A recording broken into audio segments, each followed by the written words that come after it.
전 대구에서 태어났고, 이 서울 성동구에서 현재 서울에서 만난 대구 여자와 함께 살고 있는 에비오 윤현식입니다. 네, 서울에서 이제 서울 여자를 만나러 서울에 올라왔는데, 같은 이제 고향 사람을 만나니까 이 또 공감대, 이 편안함, 이거는 이길 수 없는 끈끈함 이런 게 있어서 그런지 이게 잘 맞더라고요. 그래서 그렇게 살아온 지 벌써 8년 차 부부가 되었습니다. 그래서 이 사진 보면은 신혼여행 때 라스베가스에서 찍었던 사진이거든요. 확실히 좀 젊고 마른 것 같아요. 와, 벌써 시간이 이렇게 흘렀네요. 저 때는 제가 제 머리 스타일 보면 좀 머리가 옆에 약간 하얗잖아요. 항상 제가 좀 짧은 머리를 즐겨 했거든요. 1, 2년 전인가 제가 그날도 한번 머리를 바버샵에서 딱 짧게 멋지게 딱 자르고 왔다고 생각했는데 제 아내가 갑자기 이렇게 형사 같다고 그러는 거예요, 갑자기. 그래가지고 제가 거울을 딱 봤는데 진짜 제가 좀 약간 형사 같은 약간 그 살이 쪄서 그런지 머리가 짧은데 살도 찌니까 그런 거예요. 아, 형사가 직업인 분들이 있으면 좀 죄송하고요. 일단 포스가 좀 있다라는 뜻으로 이렇게 받아들여주셨으면 좋겠고 범인도 잡아야 되니까요. 그러니까 어 아무튼 그 이후로 좀 살을 빼야겠다가 아닌 옆머리를 기르기 시작했습니다. 그래서 지금 옆머리가 이렇게 좀 많이 길렀습니다. 지금 또 그리고 굿모닝 프로젝트 요즘 많이들 하고 계시죠? 거의 많이 하고 계신 걸로 알고 있는데 저도 일어나자마자 물 한 잔에 단백질, 뭐 유산균, 식이섬유 이렇게 먹는 거를 매일매일 실천하고 있다 보니까 신기하게 몸무게도 조절이 되고 그래서 오늘 옆집 아줌마가 갑자기 오늘 귤을 주러 오셨는데 살 빠졌다고 해서 굉장히 지금 기분 좋은 상태로 지금 강의를 시작할 수 있게 되었습니다. 먼저 제 소개를 간단히 드리자면요. 저는 고등학교 때부터 미술을 했고요. 미대 졸업했습니다. 근데 제가 고등학교 때부터 이제 힙합 음악에 관심을 많이 가지고 있었고, 미술 작가보다는 이제 래퍼의 꿈을 좀 키웠습니다. 그래서 미술도 되게 열심히 했고 되게 좋아했고, 미술 실기에서도 항상 뭐 거의 매번 1등 놓치지 않을 만큼 미술을 되게 좋아했었어요. 그래서 지금도 굉장히 미술도 음악도 다 좋아하는 그런 예술을 사랑하는 그런 사람이거든요. 이 사회에 나와서부터는 진짜 본격적으로 음악도 시작해서 앨범 작업을 위해서 제가 서울에 되게 되었어요. 그래서 앨범도 내고, 뭐 인디버즈라는 팀에서 한 5개 정도 앨범을 냈고요. 이거 저 하이퍼보이즈라는 팀에서 앨범 4개 정도 내고 활동을 했습니다. 그리고 또 제가 음악만 하진 않았고 직접 엔터테인먼트를 또 차려서 가수 영입을 하고 또 제작자의 입장에서 많이 뛰어다녔던 적도 또 있었습니다. 그리고 뭐 영화 음악, 게임 음악, 드라마 음악, 광고 음악 이런 것들에 관련 포스트 프로덕션 분야인데 그런 분야도 좀 이렇게 있었고 뭐 로열티 프리 뮤직이라고 해서 이제 음악을 사고 파는 사이트 운영 뭐 이런 것들도 같이 했었습니다. 또 제가 굉장히 짧게 이렇게 쭉 설명을 드렸는데 모두 20대 때 그리고 30대 초반 때 중반까지도 아마 그때까지 계속 일어났던 일들을 제가 압축해서 제가 설명을 드렸어요. 어, 그렇게 제가 20대가 굉장히 많은 도전을 좀 했었고, 여러 가지 방면에서 같은 음악 안에서도 카테고리 안에서 뭔가 이게 돈을 벌어 보려고 발버둥을 쳤던 그런 시기였던 것 같습니다. 남들이 하지 않았던 경험들도 많이 좀 했던 것 같고. 그래서 돈을 굉장히 많이 벌었을까요? 참, 그러면 참 좋았는데, 이 제가 하는 일마다 족족 다 돈이 안 되는 일들이었어요.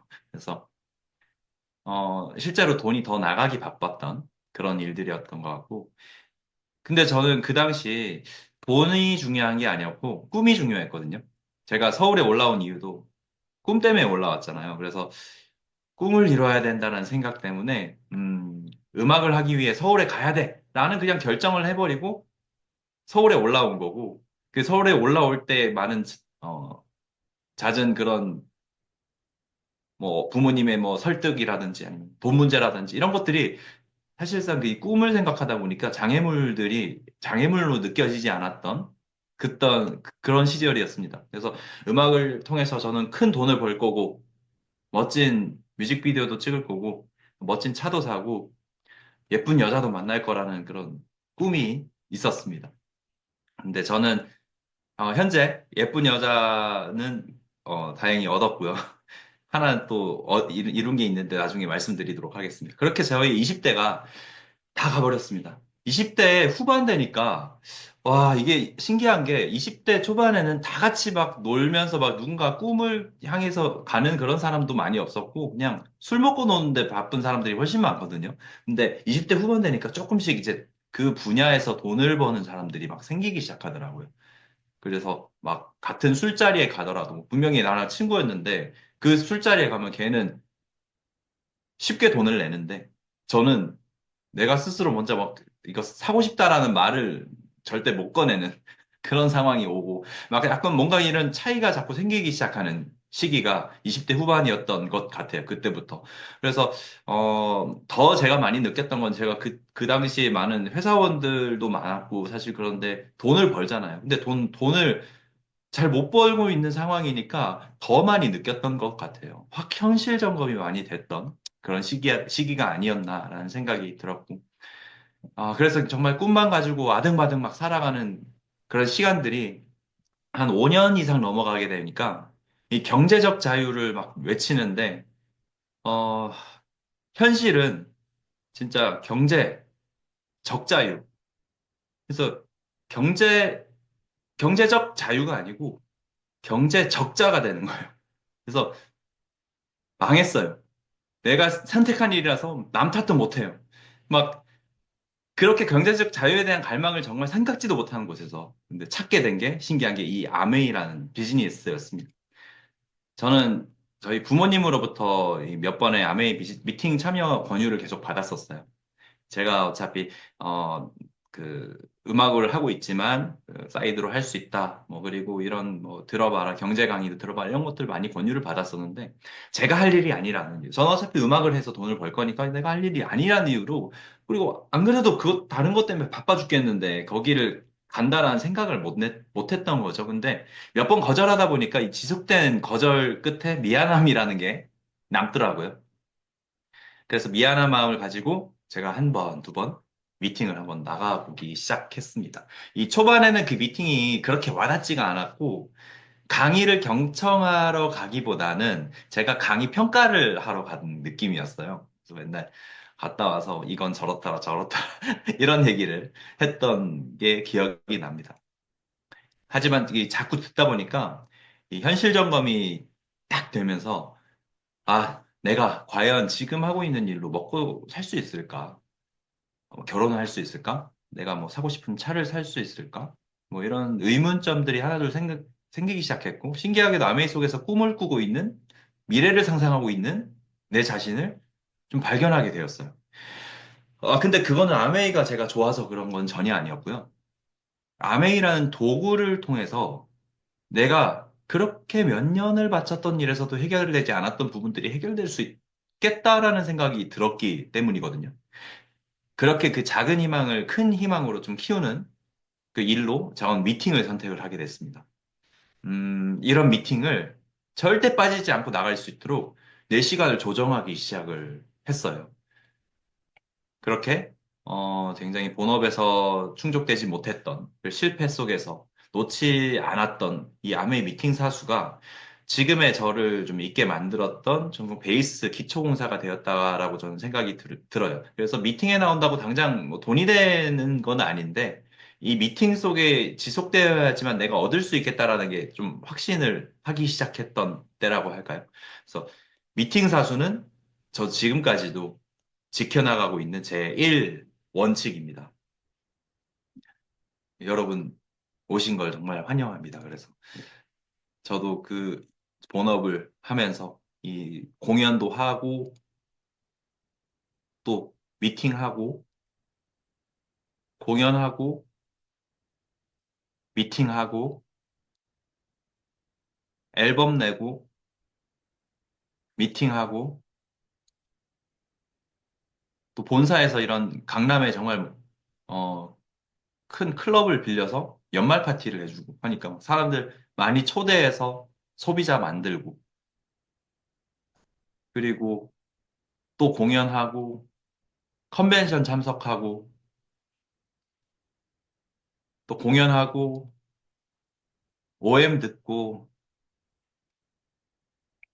또 아메이에서 이 잠실 운동장 경기장을 빌려서 런 행사 하니까 다 오라고 해서 막 사람들 모았고 또 다이어트 하면은 또 풀파티 보내준다고 해서 다이어트 열심히 해서 풀파티 가서 사람들과 함께 놀고 이런 과정들을 계속 꾸준히 거쳤던 것 같아요. 현장에서 뭐 떨어져 나갔던 사람도 있고 붙은 사람도 있고 울기도 하고 웃기도 하고 뭐 이런 과정들을 통해서 많은 사람들이 거쳐간 것 같은데 중요한 건 계속 내가 여기 있다라는 것 그리고 미팅에 나가고 그 속에서 행동할 수 있는 열정을 얻고 깨지고 부딪히고 현실을 쫓지 않고 꿈을 쫓고 있는 사람들이랑 같이 지내다 보니까 계속 저는 성장을 하고 있더라고요. 그래서 저는 이제 아메이 네트워크를 이렇게 바라보면은 분명히 깨진 것도 많은데 네트워크는 계속해서 성장하고 있다라는 것, 우상향이라는 것을 제가 알게 되었습니다. 그렇게 저희 파트너, 두 명의 파트너가, 음, 플래티늄이 되었고, 그래서 이제 워커힐이라고 이제 아메이에서 보내주는 그런 행사에 입성을 하게 됩니다. 이때가 정말 제가 기뻤던 것 같아요. 왜냐면, 내가 아메이를 통해서 많은 그 혜택 같은 것을 받았는데, 내 파트너가 그 혜택을 받는 게 정말 기뻤던 것 같아요. 그래서 나와 함께 하는 파트너들이 아메이가 주는 혜택을 받을 때 아메이를 참 잘한 것 같다라는 생각을 좀 이때 많이 들었던 것 같아요. 그래서 저는 저희 부부는 또 이게 사파이어 성취를 하게 됐고 저희 팀과 스폰서님께 그팀 랠리 여기 무대에서 축하받았던 그런 사진입니다. 자, 그렇게 저에게 정말 별 볼 일 없이 다가왔어요. 아메이는. 그런데 본업에 지쳐가는 나를 오히려 일으켜주고 좀 숨통이 트이게 도와주었던 일이었습니다. 시간이 흐르고 주위를 좀 돌아보니까 대부분의 지인들과 주변 사람들이 그 자리에 많이 머물러 있다라는 사실을 깨달았어요. 그래서 분명히 꿈이 있는 사람도 있었고 정말 열심히 사는 사람도 있었는데, 그들한테는 도구가 없었다라고 저는 생각이 들었거든요. 난 아메이가 적혀 있는 대로 이게 정말 별 볼 일 없는 아메이였는데, 이렇게 내 인생을 차츰차츰 바꿔나가고 있었고, 그 길이 내가 꿈을 이루는 길이라는 것이 좀 눈에 보이기 시작했기 때문인 것 같습니다. 그래서 저는 이제 2017년 10월 28일 때 함께 아메이 사업을 해오면서 더욱 급속도로 막 친해졌던 저희 부부가 이 평생을 함께 하기로 기약을 했고요. 분명 내가 결혼할 수 있을까라는 생각을 했었는데 이렇게 했어요. 그리고 결혼 후에 바로 두 달 뒤에 저희가 이제 성취한, 직접 성취한 아메이에서 여행 자격을 갖게 돼서 하와이에 가게 됐거든요. 저희는 그래서 신혼여행을 두 번이나 간 셈입니다. 이때 스폰서님께 너무 감사하는 마음으로 하와이의 고급 레스토랑에서 비싼 스테이크를 사드렸고 너무 기뻐하셨던 스폰서의 얼굴, 스폰서님의 얼굴이 기억이 나네요. 그 후로도 저희는 뭐 가족들과 매년 아메이가 보내주는 공짜 여행들을 많이 다니고 있고요. 제 주변 사람들은 어떻게 매년 그렇게 가족여행을 다니는지 궁금해하고 신기해하고 멋지다고 굉장히 부러워합니다. 여기 나열된 여행들이 제가 지금껏 다녀왔던 아메이 여행지 리스트거든요. 어, 그리고 오른쪽에 나열된 여행들은 제가 개인적으로 다녀왔던 여행지들입니다. 이 오른쪽 여행 중에 또 절반 정도는 제가 어릴 때 부모님이 경험해 주라고 이렇게 경험하라고 보내주신 여행입니다. 지금 생각해보면 아메이 사업으로 추가 수입을 벌고 계셨기 때문에 제가 하고 싶은 뭐 미술도 음악도 할 수 있었던 것 같고 이 여행도 많이 다닐 수 있었던 것 같고 제일 중요한 것은 나의 시간을 이 꿈에 투자할 줄 아는 사람이 되었다라는 생각이 전 들거든요. 제가 가진 굉장히 큰 자산이 아닌가라는 생각이 듭니다. 이 사진은 3월에 아메이에서 보내준 일본 홋카이도 가족여행입니다. 저는 아메이 여행으로 벌써 네 번째 삿포로를 다녀왔어요. 요즘은 삿포로가 많이 가는 여행지긴 하지만 저는 20년 전에 삿포로라는 것을 처음 가봤거든요. 그때는 사람들이 잘 모르는 여행지였어요. 그래서 저는 특히 스키 타는 걸 정말 좋아하기 때문에 그냥 삿포로 간다. 아닌 스키 타러 삿포로 간다. 이게 급이 다르다고 생각해요. 삿포로 여행에서 이 가장 비싼 프로그램이 또 이 아메이 직원분이 그런 얘기를 하시더라고요. 스키와 보드 타는 프로그램이라고.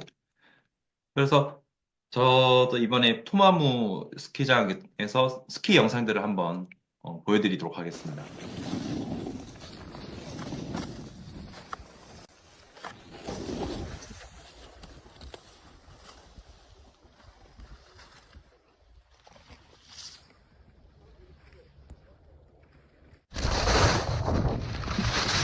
털질이 너무 좋아서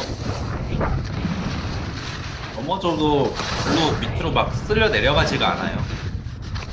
그래서 저렇게 막 가파른 곳도 가는데 큰 무리가 없고 한국이었으면 한 몇십 미터가 막 쓸려 내려갔거든요. 그런 부분에서 정말 스키 타기 최고인 장소가 이 삿포로인 것 같고 그리고 특히 이런 그 나무 사이로 왔다 갔다 하는 그런 슬로프가 한국에는 없는 걸로 알고 있습니다. 제가 스키장을 가는 걸 좋아하는데 그런 데는 없더라고요. 근데 저는 이렇게 삿포로 가니까 이런 슬로프들도 있어서 즐겁게 스키를 정말 신나게 탔던 또 가고 싶네요. 아메에서 삿포로 또 갔으면 좋겠다는 생각이 예, 드는 영상입니다. 그리고 바로 저번 주였나요? 이번 달에 다녀온 여행인데요. 푸꾸옥의 리더십 세미나를 다녀왔어요. 그래서 가족끼리 이렇게 했는데 사진이 정말 남다르지 않나요? 이게 작가가 찍어준 사진인데 작가들이 이렇게 곳곳 막 다니면서 저희한테 포즈 해보라고 하고 하면 이렇게 멋진 사진들을 남겨줍니다. 내가 찍는 사진보다 훨씬 낫죠. 이건 제가 찍은 사진들인데요. 어, 뭔가 좀 이상하지 않나요? 네. 뒤집혀 있습니다, 제가. 뒤집혀가지고, 지는 노을을 발로 딱 잡는 사진입니다. 그리고, 정말 평온해 보이죠? 막 해먹에 누워서 과자 먹으면서 이 노을을 구경하는 그런 사진인데, 너무 평온한 그런, 북구옥이었습니다. 그리고 에버랜드에서 경험할 수 없는 이런 동물과의 교감, 이런 것들도 되게 정말 기억에 남더라고요. 기린을 막 만져봤다라는 게, 저는 아직까지 신기해요, 너무. 그리고 기린 얼굴이 바로 앞에서 혓바닥 이렇게 낼름할 때 저희 스폰서님은 막 기겁을 하셨는데, 저는 그것마저도 너무 신기하고 재밌었습니다. 그리고 이거는 이제 또 작가님이 찍어준 사진이죠. 다 같이 노을 앞에서 막 점프를 하는 그런 사진. 이런 것들도 막 아메이에서 추억으로 많이 남겨주셨던 것 같습니다. 이 아메이가 뭐길래 저한테 이런 영향력을 주고 있고, 주변 분들한테 이런 영향력을 또 끼치고 있는지, 말씀드려볼까 합니다. 사실 아메이는 아주 굉장히 심플하거든요. 저와 같은 사람을 경제학 전문 용어로 이제 프로슈머라고 해요. 그래서 프로듀서와 컨슈머가 합성된 단어가 프로슈머인데요. 쉽게 말하면 돈을 쓰면서 돈을 버는 사람들. 저는 직업이 뭐냐고 하면은 소비가 직업입니다라고 얘기할 때도 있거든요. 전 소비가 직업입니다. 그럼 그게 뭐야? 라고 분명히 얘기하면 그때 좀 더 풀어서 얘기를 하죠. 그래서, 어, 뭔가 이게 네트워크 마케팅 한다, 뭐 여러 가지 그런 얘기보다 그냥 궁금하게 하는 그런 답변들이 저는 더 좋더라고요. 그래서 그렇게 그 말이 맞는 것 같아요. 이 단어들을 또 이제 세계적 미래학자인 엘빈 토플러 같은 분이 또 언급했던 단어이기도 하고 전 세계에서 가장 많이 팔린 경제서적인 이 부자 아빠 가난한 아빠 같은 그런 수많은 경제서적에서 언급하고 있는 프로듀스머라는 이 단어가 우리를 대변하는 그런 단어인 것 같고요. 네트워크 마케팅은 이미 검증이 되었습니다. 그래서 검증이 된 마케팅이라고 할 수 있습니다. 특히 우리가 아메이 방식이 무엇이냐라고 하면 직접 판매라고 할 수 있습니다. 불필요한 중간 유통 과정인 이 총판과 도매, 소매 이런 과정들을 없애고 생산자가 소비자한테 직접 판매한다는 그런 뜻이잖아요. 그래서 아메이가 직접 저한테 판매를 하고 또 저 소비자한테도 아메이가 직접 내가 판매를 하는 게 아닌 아메이가 판매를 하고 내가 아메이를 연결시켜 줄 수 있는 그런 역할을 하는 그런 사람이죠. 이 화면은 SBS 이제 방영된 그런 내용을 캡처한 부분이거든요. 그만큼 이 공중파뿐만 아니라 이 네트워크 마케팅, 야매이 방식이라는 이런 방식들은 너무 검증이 됐고, 수많은 부자들이 이미 나온 방식들인데, 이 방식을 안 좋게 바라보는 시선들은 아메이가 아닌 많은 불법 회사들로 인해서 생긴 그런 인식이라고 생각합니다. 그래서 정말 좋은 방식이거든요. 왜냐하면 중간 유통 과정을 없앰으로써 인해서 생기는 이 어마어마한 돈들이 있는데 그 돈들을 회사가 가져가지 않겠다. 소비자들한테 다 나누어 주겠다. 라는 그런 어, 지구 최후의 마케팅이라는 얘기도 있고요. 정말 이 선한 영향력을 끼칠 수 있는 그런 마케팅 방식이죠. 이런 방식을 통해서 정말 수많은 소비자 부자들이 탄생하게 되는 그런 방식입니다. 직접 판매, 성상자와 소비자가 직접 판매한다. 요즘은 이렇게 중간 유통 과정을 없애고 직접 판매하는 기업들이 조금씩 늘어나고 있는데요. 그중 가장 대표적인 것이 나이키랑 테슬라입니다. 이 테슬라는 흔히 말하는 자동차 딜러가 없죠. 매장만 있고요. 인터넷 자사몰에서 내가 원하는 옵션을 선택해서 차량 주문이 가능합니다. 나이키도 원래 아마존 쿠팡 뭐 이런 유통 채널들을 통해서 나이키를 판매했었는데 자사몰에서만 직접 판매로 구입할 수 있도록 정책을 바꿨죠. 이런 선택을 하는 이유는 중간 유통 과정을 없애면서 본사의 이윤을 증대시키는 효과를 가져오기 때문입니다. 근데 이런 회사들은 그런 유통 과정을 없애면서 본사의 이윤을 추구를 했고 아메이 회사는 중간 유통을 없애면서 이 저 같은 소비자, 저 같은 사람들한테 나의 기여도에 따라서 분배를 해주는 그런 방식을 택한 거죠. 어마어마한 그런 돈이 그 유통 과정 속에 있거든요. 근데 요즘은 이렇게 기업 이윤을 위해서 뭐든지 막 줄이는 게 굉장히 대세인 것 같아요. 특히 요즘은 인건비가 너무 올랐죠. 현실 점검을 잠깐 하고 가면요. 한국 같은 경우도 지금 기업들이 인력이 많이 감축하고 또 뽑지도 않고 있습니다. 특히 미국 같은 경우에도 인건비가 너무 높은 선진국의 경우에 문제가 더 심각하죠. 여러분 그 복지하면 뭐가 생각나세요? 복지하면 생각나는 회사가 있으세요? 복지의 끝. 음, 회사가 아닌 뭐 천국이라고 불리는 구글, 그죠? 구글, 메타, 넷플릭스, 뭐 아마존 이런 기업들, 그 빅테크 기업이라고 하는데 이런 기업들의 이야기 많이 들어보셨을 겁니다. 정말 누구나 들어가고 싶어 하는 회사잖아요. 회사에 막 구내식당의 음식 퀄리티도 엄청나고 아침, 점심, 저녁 모두 다 해결할 수 있죠. 간식도 무제한이죠. 출근해서 뭐 PT 선생님이 상주하신대요. 운동 강습도 받으시는 거예요. 회사 가서. 또 운동하다가 뭐 땀이 젖으면 세탁 서비스도 무료예요. 그리고 뭐 커피 흘려도 빨아도 되고 그죠? 그리고 마사지사들이 상주하고 있대요. 가면은. 그래서 내가 좀 일하다가 피곤하면 마사지도 받을 수 있고요. 회사에 게임룸도 있다고 합니다.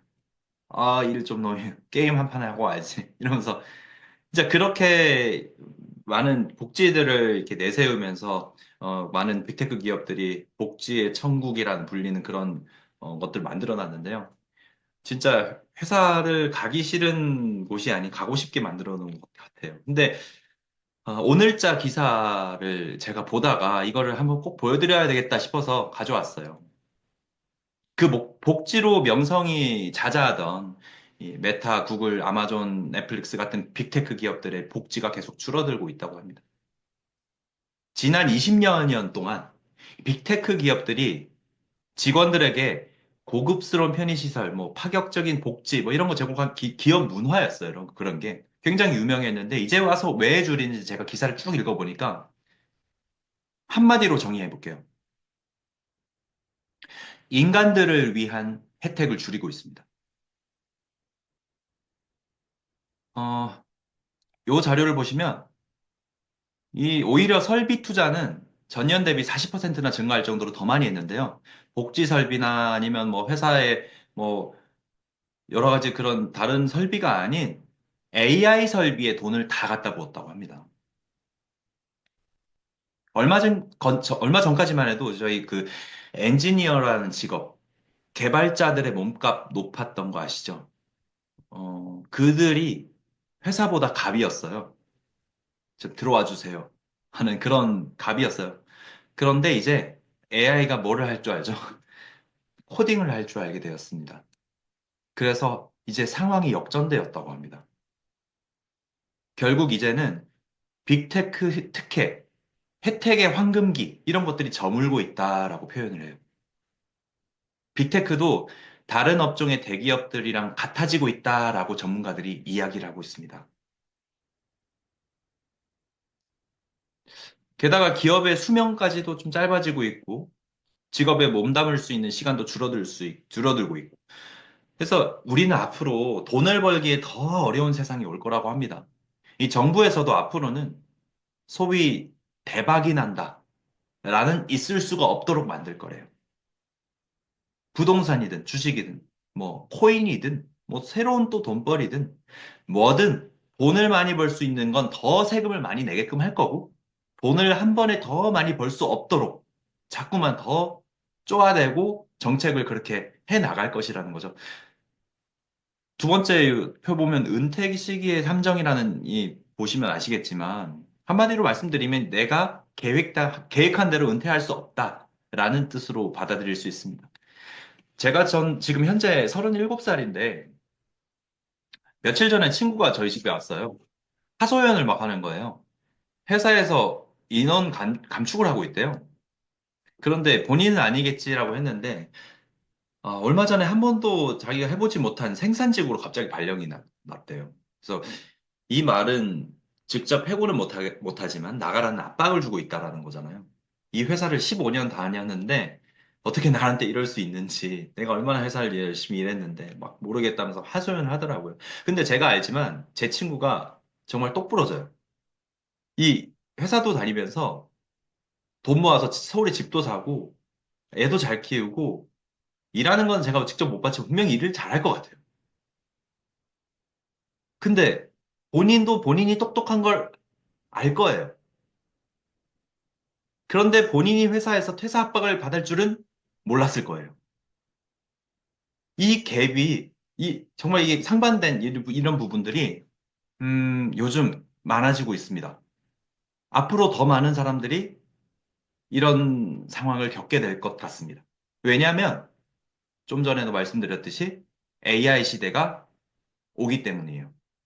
그래서 내가 아무리 똑똑해도 AI보다 똑똑해지지 못합니다.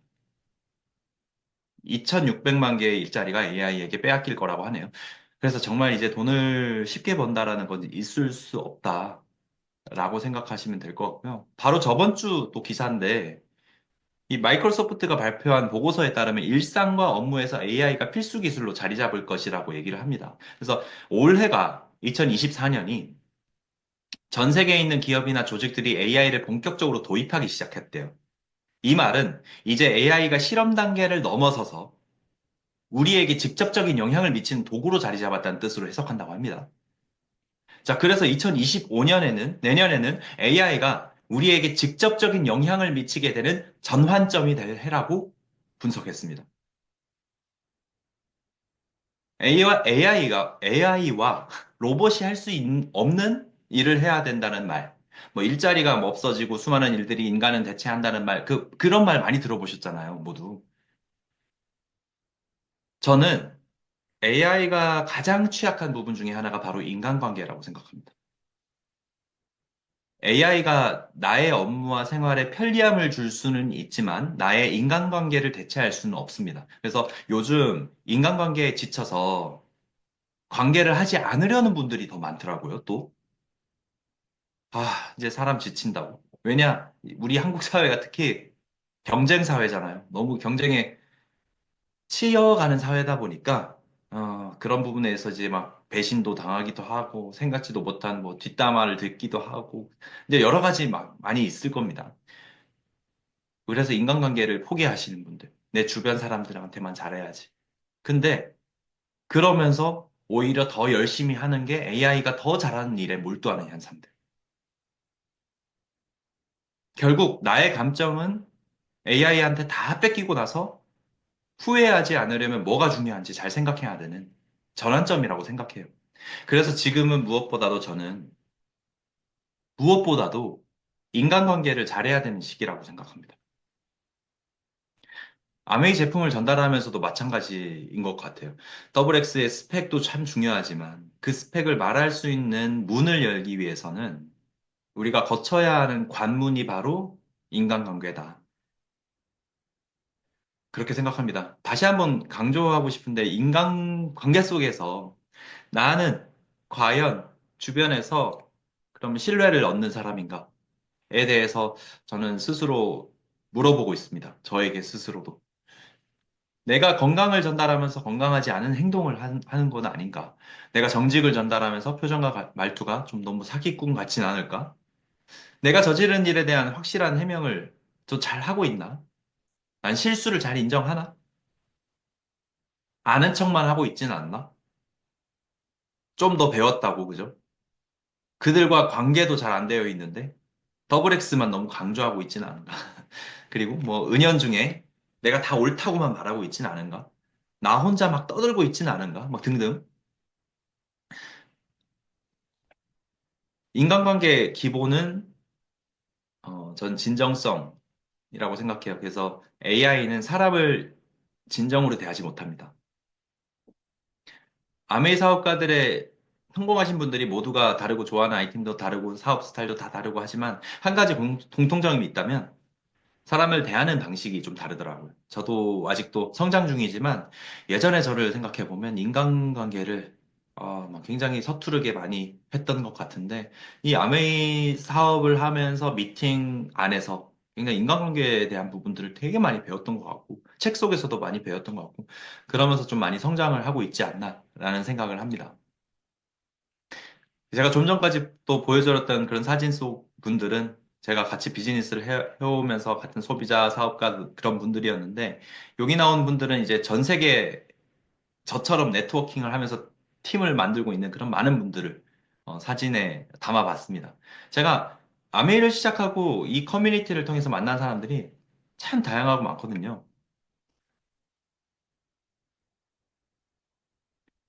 이 사진들은 글로벌 아메이 60주년 맞이해서 미국 라스베가스에서 열렸던 그런 행사였는데 2세 사업가의 자격으로 저희가 좀 참여를 할 수 있었습니다.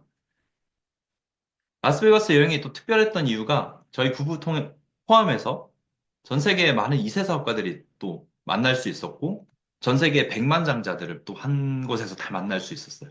그래서 저 빼고 여기 계신 분들의 연소득을 합쳐보면 계산을 안 해봤는데, 정말 어마어마할 것 같네요.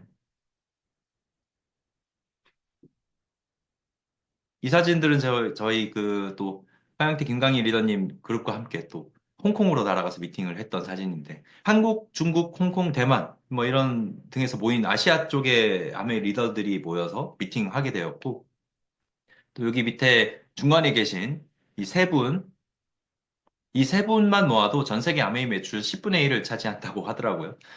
후덜덜덜 하죠. 이런 어마어마한 큰 손들을 또 만나면서 이 사업 노하우들을 많이 배우기도 하고 같이 갔던 영 리더들끼리 맥주 한잔 하면서 하다 보니까 새벽 4시인가 5시까지인가 마셨는데 와, 제가 밖에서 술을 인간관계에서 마시는 것과 확실히 이 아메이 리더들과 이렇게 사업 얘기하면서 마시는 거는 이 대화의 퀄리티가 굉장히 다르다고 생각을 합니다. 그래서 정말 열정으로 밤을 새웠던 그런 애프터를 했던 시간이었던 것 같아서 기억에 남는 순간들입니다. 한국에서도 이렇게 그래서 돌아오자마자 홍콩에서 돌아오자마자 우리도 만들어야겠다 이런 생각을 해서 영 리더 모임을 하고 있습니다. 모임 이름이 000 미팅인데 영향력 있는 영 리더들의 영감 충전소라는 이름인데 어떤가요? 예, 이거를 이제 한 달에 한 번씩 매달 셋째 주 일요일에 진행을 하고 있으니까 혹시 제 이야기를 듣고 한번 남해에 대해서 조금 그래도 알아봐야겠다라는 생각을 가진다면 이런 미팅에 한번 참여하셔서 같이 알아보는 시간 가지면 좋을 것 같아요. 전혀 부담스럽지 않은 그런 미팅이거든요. 가벼운 마음으로 한번 참여해 보시면서 어떤 건지 알아보는 것 저는 적극적으로 추천드리겠습니다. 이제 마지막으로 제가 아메이를 통해서 얻은 것 중에 하나를 좀 소개해 드릴 건데요. 제가 처음에 시작할 때 말씀드렸던 음악을 통해서 큰 돈 벌 거고, 멋진 뮤직비디오 찍고, 멋진 차도 사고, 예쁜 여자도 만날 거다 했는데, 예쁜 여자인 제 아내를 만난 건 미리 소개를 드렸고, 두 번째는 이제 멋진 뮤직비디오 같은 것도 찍어보고 싶었는데, 지금은 음악을 본업으로 하고 있지 않습니다. 근데 어느 순간 제 꿈인 음악을 포기를 했는데, 이유는 돈이 안 돼서였거든요. 그런데 제가 아메이 사업을 하다 보니까 아메이 회사에서 신제품인 25센트 라이드라는 스마트 바이크를 출시를 하는데 이거 출시할 때 공식 음원을 좀 만들어줄 수 없겠냐는 제안이 오게 된 거예요. 와, 그래서 막 되게 떨리는 마음으로 기쁜 마음으로 수락하게 되었고 이 신세계라는 곡이 처음 만들어졌는데 이 신세계라는 곡은 제가 인디버즈라는 팀에서 활동할 때 제작했던 곡인데 그거를 그대로 개사를 해가지고 이렇게 만들게 됐어요. 이 신세계라는 곡이 제가 음악 활동하면서도 제일 좋아하는 노래예요. 제일 좋아하는 노래인데, 실제로 이거 그 신세계라는 영화 아시나요? 영화 보셨나요? 이 영화 제작진들이 신세계 2를 만들 때 이 OST를 제 음악으로 써도 되겠냐고 이렇게 물어봤었어요. 그런데 영화가 제작되지 않았어요. 그러니까 저도 이 본업을 하면서 뭐 어떻게 보면 좀 뜰 수 있는 기회들이 몇 번 있었던 것 같아요. 그런데 뭐 그런 일들이 벌어지지 않았어요. 근데 그런 부분들을 내가 왕년에 그랬다 이런 게 아니고 진짜 인정하고 이 업계가 그렇잖아요. 그러니까 그런 걸 인정하고 내가 빨리 다른 부분들을 살 길 찾고 함으로써 내가 지금 하고 있는 이런 어 이게 음악은 아니지만 내가 정말 살고 싶은 삶에 가까워지고 있다라는 생각이 들거든요. 근데 그 와중에 아메이에서 음악까지 한번 해봐라고 판을 짜주니까 저한테는 더 할 나위 없이 너무 좋은 기회였던 거예요. 그래서 한번 들어보시면 좋을 것 같아요. 25센트 라이트 신세계 검색하면은 한번 들어보실 수 있고요. 여기서 끝이 아닙니다. 바로 이제 그 부산 영화의 전당이 무대에서 이렇게 공연을 했는데요. 제가 본업할 때도 이런 부산 영화의 전당에서 공연을 한다는 건 상상할 수 없었던 일이거든요. 근데 아메이에서는 했습니다. 그리고 이런 저와 같이 꿈을 꾸다가 음악에 대한 꿈을 꾸다가 아메이 사업을 통해서 지금 수석 다이아몬드 이렇게 성취하신 분이 저한테 메시지가 오셨어요. 너무 어떤 그 스피치보다 내 공연이 제일 동기부여였대요. 본인도 그런 꿈이 있었는데 아메이에서 이런 음악을 판을 깔아주고 내가 거기서 랩을 하고 있는 모습을 보고 너무 부러웠다라는 거죠. 그래서 그런 부분들도 제가 간직하고 있는 메시지입니다. 그래서 신세계라는 곡이 너무 좋았다고 해서 어 1년 뒤에 또 이제 다타 익선이라는 곡을 만들었고 멋진 뮤직비디오 또 찍었어요. 또 찍고 또 확실히 돈을 쓰면은 달라요. 영상 때깔이 달라집니다. 네. 그리고 또 부산국제영화제에 열렸던 이런 영화의 전당에서 많은 사람들 앞에서 몇천 명 앞에서 공연을 했어요. 이제 저는 부산국제영화제 이 영화의 전당 무대가 떨리지가 않아요. 지금 뒤에 또 했는데 아무튼 그만큼 많이 해서 익숙합니다. 그리고 롯데월드 아이스링크를 빌려서 330대 바이크 설치해가지고 그 앞에서 공연했었는데 이때는 막 친구들이 막 초대해달라고 그래가지고 막 와서 친구들도 초대하고 해서 내 공연도 보여주고 했었습니다. 저는 이런 무대가 저의 꿈이었어요. 그래서 이런 창작 활동을 꾸준히 하면서 사람들과 소통하는 것이 나의 꿈이었는데 이게 신기하게 아메이에서 이루고 있더라고요. 음, 가장 최근 곡인데, 우즈라이드라는 곡을 또 발표했고, 뮤직비디오 찍었는데, 막 드론도 날아다니고 막 하면서 드론으로 막 찍고, 이게 다 돈인데, 내가 만약에 내 돈으로 내 뮤직비디오를 찍었으면 이거 할 수 있었을까? 아메에서 하라고 하니까 너무 감사하다 하면서 했죠. 그래서 너무 좋았던 그런 또 활동이었습니다. 마찬가지로 또 이 영화의 전당 무대에서 퍼포먼스까지 마치게 되었습니다. 아마 제가 이 아메이 문화 속에서 많은 것들을 이뤄나가고 있구나라고 생각하실 것 같아요. 저는 10년 전에 저랑 비교를 해보면 제 삶의 퀄리티가 정말 많이 업그레이드 됐다라고 생각을 하고요. 저는 돈보다 더 중요한 것들을 많이 또 얻어가고 있고요. 제 주변에 함께하는 팀들, 그리고 저를 믿고 제품 구매해 주시는 분들, 그리고 열심히 또 꿈을 가고 있는 모습을 옆에서 다 지켜보고 있더라고요. 그래서 지켜보면서 저랑 관계를 더 돈독하게 가져가고 싶은 분들도 막 생겨나고요. 주변에 좋은 사람들이 정말 많이 생긴 것 같아요. 앞으로는 그래서 저는 제 꿈을 포기하지 않아도 될 것 같다. 라는 생각이 들었고요. 최근에 제가 주변에서 바라보는 저에 대한 키워드, 단어, 이런 문장들입니다. 25센트 라이드 하니까 내가 생각나는데요. 제 친구가 25센트 라이드랑 상관없이 아메이에 가입이 돼 있는 다른 그룹에 가입이 돼 있었는데, 그냥 그건 아메이를 하시는 분도 아니고, 그냥 아메이 소비도 거의 안 하시는데, 그냥 아시는 분한테 가입이 돼 있었는데, 25센트 라이드에 대한 그게 제가 크니까, 25센트 라이드 막 신제품 나온다고 하니까 저한테 연락 와서 가입을 하니까 가입이 안 되는 거예요. 그러니까 그래서 뭐 아내 이름으로 가입을 하고 뭐 이런 식으로 해서 25센트 라이드를 구매했는데 그만큼 25센트 라이드 하면 내가 생각난다라는 거죠. 그래서 그런 것을 얻었고요. 또 건강기능식품 하면은 제가 생각이 나서 어 건강기능식품한테 물어보려면 저한테 연락을 해요. 그런 분들도 생겼고 신기하게 또 다단계 하면 제가 생각난대요. 예. 그 다단계 하는 분이 옆에 있었는데 제품을 추천하더래요. 그래서 그분한테 제품을 구매하기 직전에 제가 생각났대요. 아, 다단계 하면 윤현식인데? 그래서 저한테 전화해서 이것저것 막 물어보는 거예요. 그래서 제가 얼마 또 저기 시음까지 가가지고 다단계 제품 많이 판매하고 왔어요. 그러니까 판매하고 왔습니다. 그러니까 그만큼 뭐 판매도 나쁜 게 아니죠. 그래서 그런 것도 저에 대한 브랜딩이고 그 친구가 그런 얘기를 했어요. 넌 참 너에 대한 그런 브랜딩을 잘하고 있는 사람인 것 같다. 아메이 하면 또 제가 생각나고 꾸준하게 한 업계에서 노력하면서 입지를 다져가고 있는 사람.